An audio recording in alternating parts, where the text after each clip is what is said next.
So, good morning po ma'am. I am Juliana Pagayinan, your nurse for today. And I would like to ask before po sa lahat, what is your name po? I am Annalyn Sikat.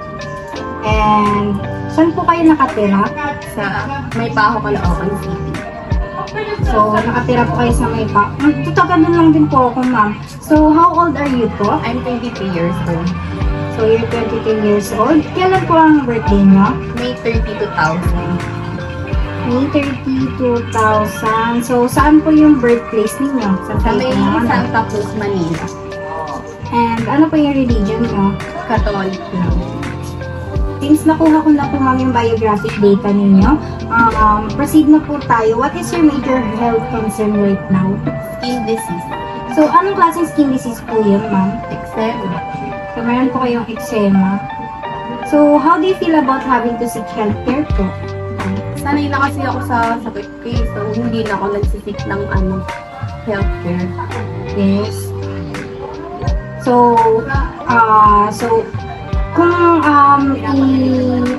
i-elaborate po natin yung nararamdaman ninyo. So, how does your skin disease feel or what does it look like po? Ano pong itsura niya? Ano siya, nagsusugat yung balat ko kahit sa part. Tapos, sobrang pati. Minsan may tubig-tubig.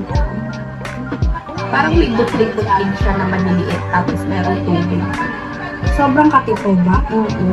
So, kailan po nag-start yun? Since birth siya eh.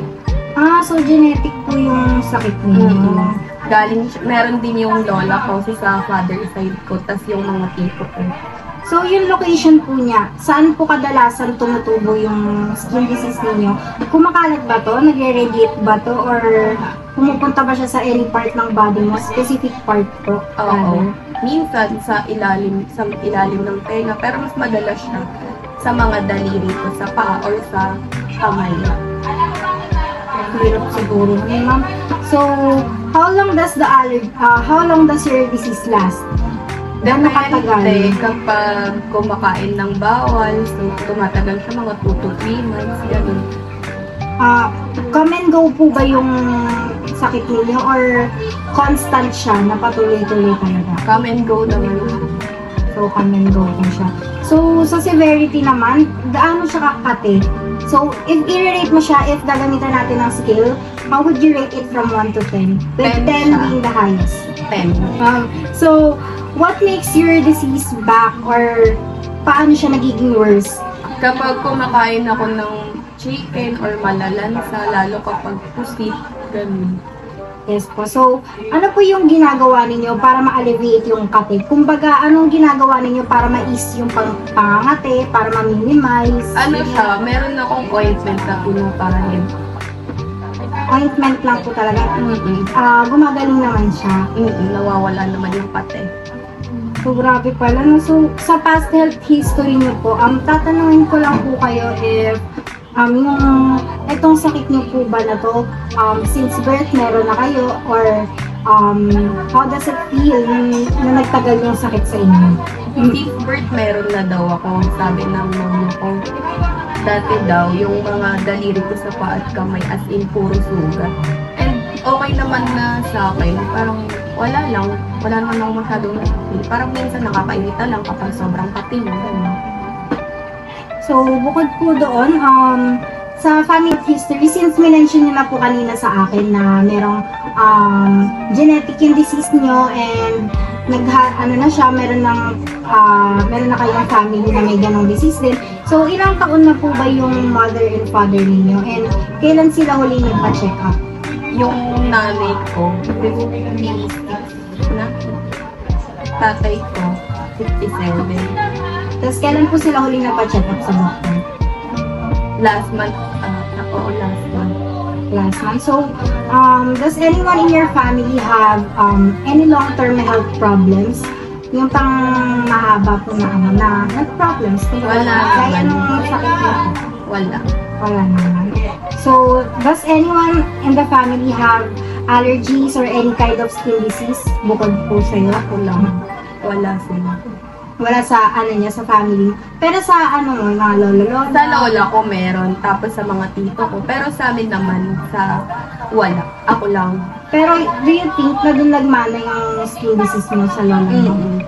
Kasi almost same talaga kami. So yun na nga, na-mention na natin na yung lola mo yung pinagmanahan ng disease mo.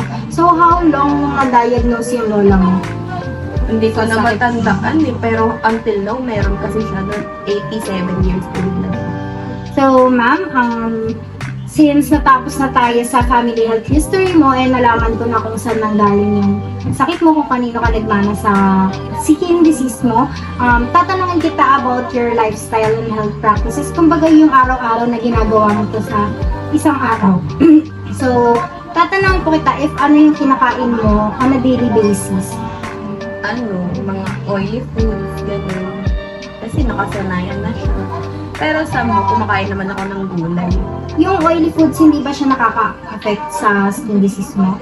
Actually, nakaka-affect siya, pero makulit. Kaya pala po ma'am. So, tatanungin kita about your regular exercise. Nag-exercise ka ba daily? What do you call this? Occasionally, ganon? Hindi talaga. Very rare lang ma'am. So, sa sleeping mo naman ma'am, anong oras ka nagsisleep? Or ano yung body clock mo? Nagigising ka ba ng what time? Natutulog ka ng anong oras po? Madalas ako matulog ng late, pero since ngayon may pasok, maaga ako natutulog kasi gumigising ako ng 4 a.m. Ano yung specific na time po na nagsisleep ka ng tuwing gabi? Kapag may pasok, natutulog na talaga ako ng 10, gumigising ako ng 4. So, ang body clock mo is from 10 p.m. to 4 a.m. So, meron ka po bang tinitake na supplements or vitamins? Wala naman. Hindi ka po nagtitake.